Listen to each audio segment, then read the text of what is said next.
Hello everyone, Larry Satchwell here in the shop again today. I built that shed a couple weeks ago, and ever since then I've been thinking, what can I put on this wall? It's so naked. And it just so happens that a good friend of mine, Peterson, who's also an excellent maker, wood craftsman, sent me a picture of these things he'd been working on for his family. And I love this little three-tiered planter he made for his daughter to put on her fence. And I've got just enough leftovers here from my build, I think, to build 3 of them. And let's give it a go. I want this to be a pretty quick build, so I'm going to use my power tools. If you don't have power tools, you can do this with hand tools.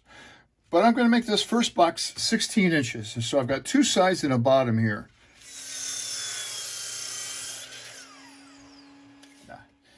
The shortest piece of usable lumber I have here from the scraps after cutting them to length is 6.5 inches. Since this works out perfect, and it's not critical if this is 6.5, could be 6 3/4, whatever you want to make it. It's just going to be taller than the sides are wide.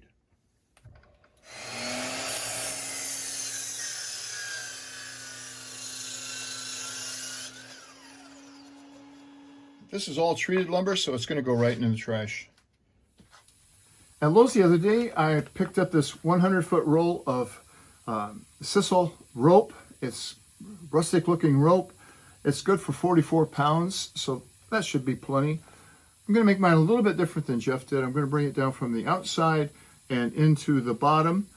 And it's really going to be hard to get these correct, but even if it isn't, you can cheat and just screw these directly to the wall and make them look like they're hanging. But to measure it in, there's going to be an inboard here, and I don't want it directly there, so I'm just going to use this board as a measurement. And I've got all 3 of my bottoms stacked up here. I'm going to use a 1/2 inch bit because anything smaller is going to be really hard to pull that sisal rope through on all 3 layers. Here's a little tip. To make a nice clean entry, run your drill backwards for a couple of revolutions. And that cuts out that fine fibers there, and now you can go forward.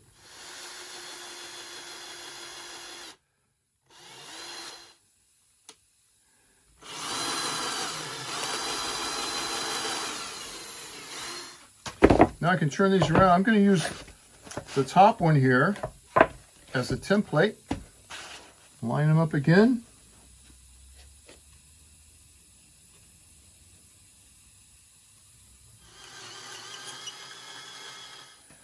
Now I can take one that's drilled on both sides and just turn it around and get that top one. Now I can get my stack of inboards, and I can use one of these as a template. Just line it up right there. I don't want to line it up exactly with the top, but I think there looks good.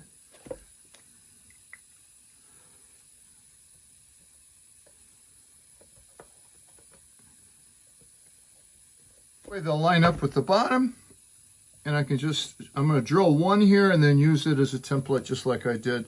Since these are so much shorter, it's a lot harder to hold them all.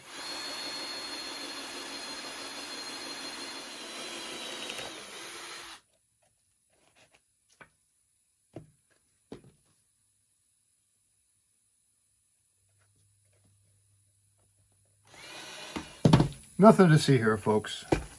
Repeat, repeat. I sanded the holes out a little bit. It's really wet lumber, really hard to sand. But now it's time for some assembly. I'm going to use 1.25 inch galvanized brads, no glue.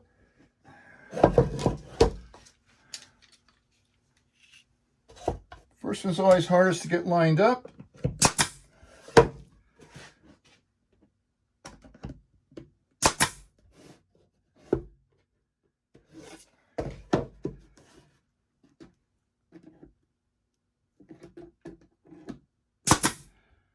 Main thing is you don't want to go through one of these holes and you don't want to go through your finger.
This is not your #1 grade quality lumber, that's for sure. Although for fence posts, it's not bad.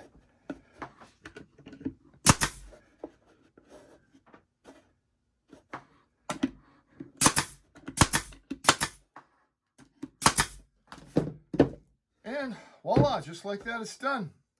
2 more to go. So I've got about 10 feet of rope here. I've marked it off on 20-inch increments right here. And I want to make my first knot, just a simple overhand knot, right here at that 20-inch mark. And there's nothing magical about this. This is just what it looked like to me might look right. And I may not have left enough rope. I don't know. But there's the top of my knot right there where I've marked it. So I'll do the same thing over here.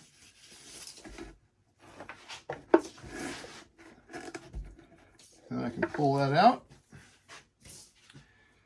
I'm going to go from the outside to the bottom.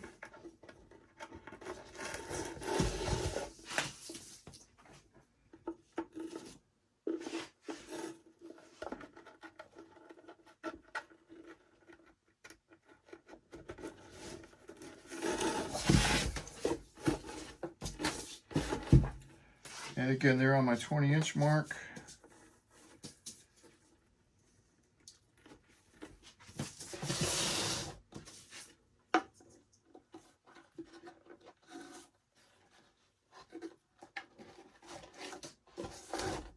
And we'll do the other side and take it out and hang it up.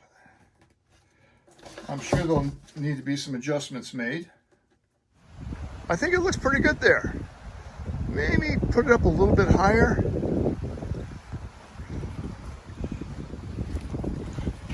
I've reinforced it in the inside here because I was afraid that it would pull out, and I didn't have any S-hooks or teacup holders, so I didn't want to go to the store, so this is how I hooked it up. But I think I am going to raise it up a bit. Well, there it is. I think it's looking pretty good. I'm going to put a secret weapon in here. I went through the trash and got a couple of dirty diapers. Now, these are just soiled a little bit. But these things retain water like crazy. And I don't like to do a lot of hand watering. I may not be here for the weekend or so if I'm going on a Highland Games trip. And I'm just going to put these in the bottom.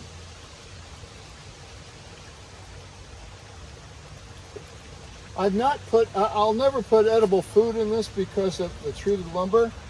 So this is not a hazard whatsoever.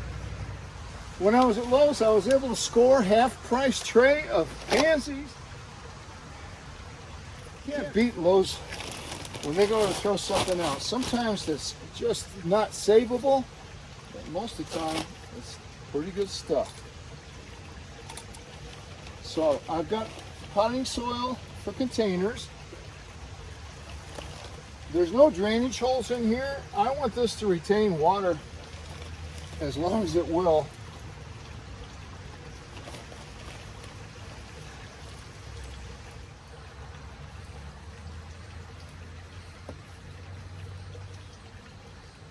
I'm going to go ahead and drench these with a little water.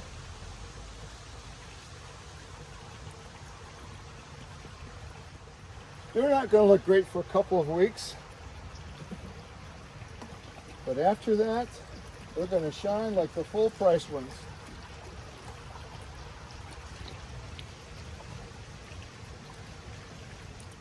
I hope you enjoyed this. It's a quick little project. Looks great on a fence.